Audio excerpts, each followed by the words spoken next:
దీంట్లో ఈ మహిళా మార్ట్స్ ఏర్పాటు చేయడంలో ముఖ్య ఉద్దేశం ఏమి అంటే సరసమైన దానికి నాణ్యమైన వస్తువులు గ్రామీణ ప్రాంతాల్లోని మహిళలకు అందుబాటులోకి తేవాలనేది ప్రీత ముఖ్యమంత్రి వర్యుల యొక్క అభిప్రాయం. దాంట్లోనే భాగంగానే చేయుత మహిళా మార్ట్స్ని రాష్ట్ర వ్యాప్తంగా ఏర్పాటు చేయడం అనేది జరుగుతూ ఉంది.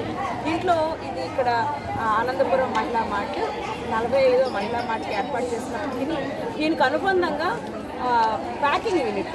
ప్యాకింగ్ అండ్ రీడిస్ట్రిబ్యూషన్ యూనిట్ అంటే మా ఎస్హెచ్జి మహిళలు తయారు చేసిన ప్రోడక్ట్స్, అదేవిధంగా మా ఎఫ్పిఓ రైతులు ఉత్పత్తి చేసిన ప్రోడక్ట్ని కూడా ఇక్కడ ప్యాక్ చేసి మళ్ళీ మేము మా మహిళా మార్ట్స్లోనే ఇది ఒక ప్లాట్ఫామ్గా మార్కెటింగ్కి ఒక ప్లాట్ఫామ్గా మా మహిళా మార్ట్ ఈరోజు ఉపయోగంలో వస్తుంది.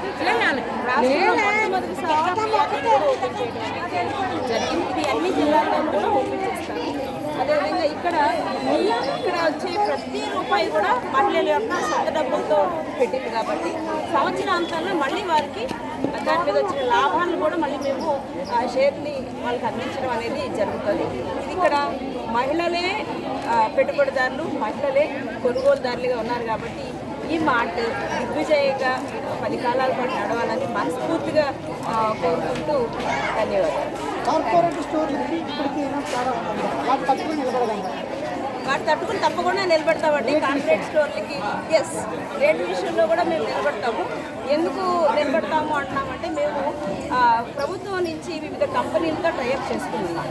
వీటిలో ఏంటంటే రిలయన్స్ కానీ, ఐటీసీ కానీ, ప్రాక్టర్ అండ్ గ్యాంబుల్ కానీ, ఎన్సీఎల్ కానీ, ఫ్లిప్కార్ట్ కానీ వీరందరితో కూడా మేము ఎంఓయూస్ చేసుకుంటున్నాం. రాష్ట్ర ప్రభుత్వం నుంచి ఎంఓయూస్ చేసుకుంటున్నాము.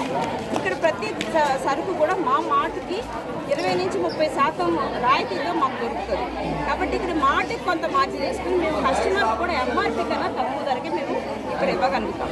అలాగే హోల్సేల్లో మేము ప్యాకింగ్ యూనిట్ కూడా తెస్తున్నాం కాబట్టి కమోడిటీస్ కూడా పప్పులు ఇవి కూడా మేము ప్యాక్ చేస్తాం కాబట్టి మా రైతుల దగ్గర నుంచి మేము ప్యాక్ చేస్తాము. ఇంకా మేము నాణ్యమైన సరుకు ఇంకా తక్కువ ధరకు అందించడానికి కూడా మా ప్రయత్నాలన్నీ జరుగుతాయి. ఆ విధంగా అందించగలుగుతాం కాబట్టి మేము కాంపిటీషన్ కూడా నిలబడగలుగుతామని ధైర్యంగా చెప్పాలి. నాణ్యమైన వస్తువు ఫస్ట్ గ్రేడే కొంటాం. కందిపప్పులు కానీ, పెసలు కానీ, ఇట్లాంటి వస్తువులు, బియ్యం కానీ, మినపప్పు కానీ ఇవన్నీ కూడా రైతుల దగ్గర నుంచి డైరెక్ట్గా రైతుల దగ్గర నుంచి పంపుతాం. మిల్లెట్స్ కానీ.